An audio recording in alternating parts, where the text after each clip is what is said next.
მიგეჩნია თუ არა რომ ქორწინებამდე სექსი არის ცოდვა? ჩვენო სიტყვაზე ისევ წითლდებით ხოლმე.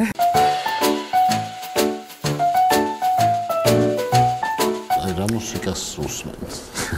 ზოგადად მუსიკას რატომღაც იყო მონასტერში აი 10 წელი საერთოდ რადიოც არ მქონია კელიაში იცით მარტო საგალობეს უსმენდი მაგრამ ჩვენთან ხო სხვანაირი მუსიკაა იმის შეიძლება უყურო მზეს ან ციურ სხეულებს და ის ხმა მოდიოდეს თქვა ჩემამდე შეიძლება სინდისის ხმას უსმინო კიდევ არჩეული მელოდია აქვს როდესაც ის გამართულია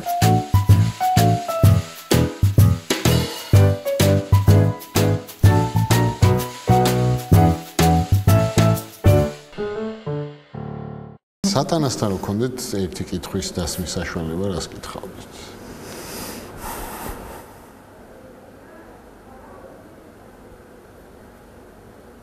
არ ენატრება ისეს დაკარგა?